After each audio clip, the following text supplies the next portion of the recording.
अमित व मायाराम जी जब अपने घर पहुंचे तो उन्होंने देखा कि कोई सज्जन उनका इंतजार कर रहे हैं।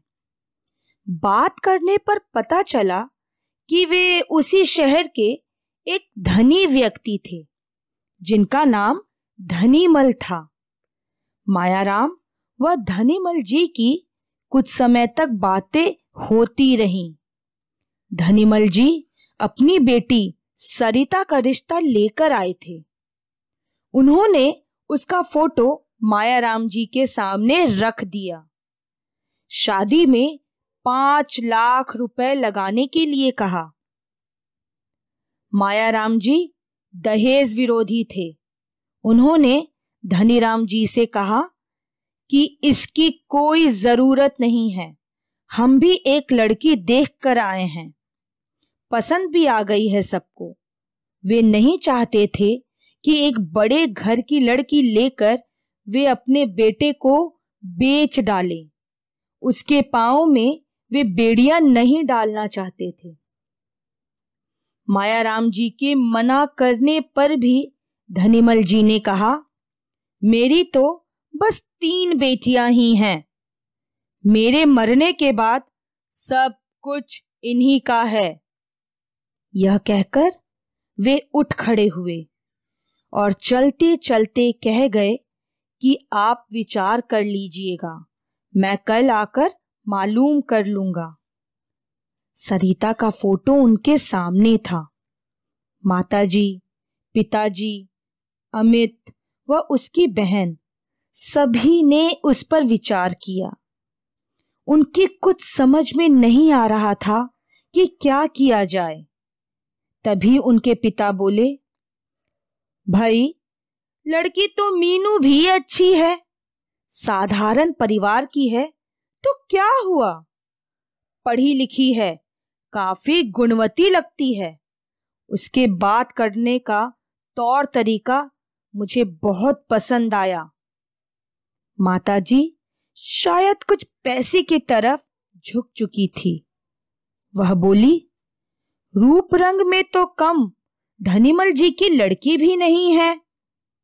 फोटो दिखाते हुए बोली, देखो फोटो, कैसे तीखे नाक नक्श हैं, और भाई तौर तरीके आदत का तो साथ रहने पर ही पता चलता है। तभी अमित की बहन मीनू का फोटो भी उठा लाई।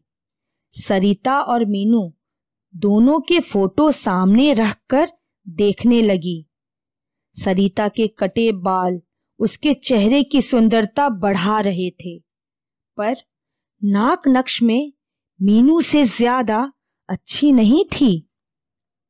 तभी अमित ने माताजी से प्रश्न किया, मां, बड़े घर की लड़की क्या तुम्हारे साथ रह सकेगी? क्या हमारे घर के वातावरण में घुल मिल सकेगी? मां को लगा शायद अमित सरिता के रिश्ते को तैयार नहीं है, इसलिए वह बोली, बेटे, व्यवहार का तो किसी का भी पता नहीं है। ना तो सरिता के बारे में ही कुछ कहा जा सकता है और ना ही मीनू के बारे में। व्यवहार का तो साथ रहने पर ही पता चलता है। फिर भी मां, देख लो तुम ही, कहकर अमित चुप हो गया। उसके पिताजी को भी इस बात का आभास हो रहा था कि बड़े घर की लड़की जो ढेर सारा दहेज अपने साथ लाएगी, शायद परिवार वालों के साथ मिलजुल कर न रह सके। परंतु अमित की मां ने तो धन के सपने देखने शुरू कर दिए थे, इसलिए उनके तर्कों के सामने मायाराम जी की एक न चली। अंत में यही निश्चय किया गया कि सरिता का रिश्ता मंजूर किया जाए और मीनू के यहां मना का पत्र लिख दिया जाए। लड़के वालों के दिल में भी अंतर्द्वंद होता है जब किसी लड़की को देखने के बाद उसका रिश्ता लेने से इनकार कर देते हैं। वही अंतर्द्वंद अमित के परिवार के सभी सदस्यों के हृदय में था। मीनू के यहाँ कैसे मना किया जाए, सभी इस सोच में लगे थे। तभी माताजी को एक युक्ति सूझी। वह बोली, मीनू की बहन कैसी लगी? मीनू की बहन तो मीनू से ज्यादा सुंदर है ही, पिता ने उत्तर दिया। पर तुम ये सब क्यों पूछ रही हो? रिश्ता मीनू का लेने गए थे, न कि उसकी बहन का।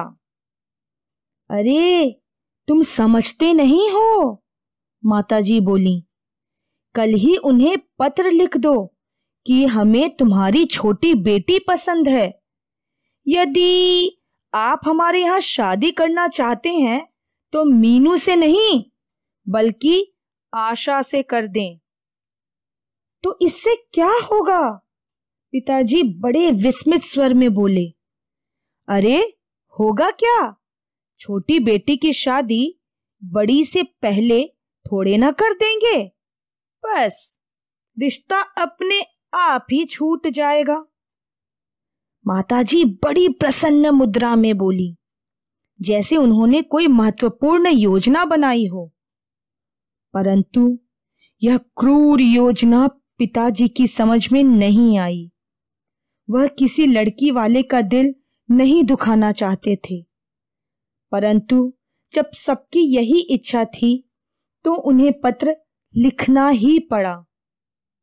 पत्र लिखते समय पिताजी बोले, अरे अमित की माँ, मुझसे तो ये सब नहीं हो पा रहा है। देखो ना, हमारी भी तो बेटी मधु है। यदि कोई हमारे साथ ऐसा करे तो क्या बीतेगी हमारे दिल पर? माँ गर्दन हिलाकर बोली, तुम तो बहुत कोमल हृदय के हो। जब पैसा पास होता है तो कोई लड़की घर में नहीं बैठी रहती है। अच्छी से अच्छी जगह रिश्ता हो ही जाता है।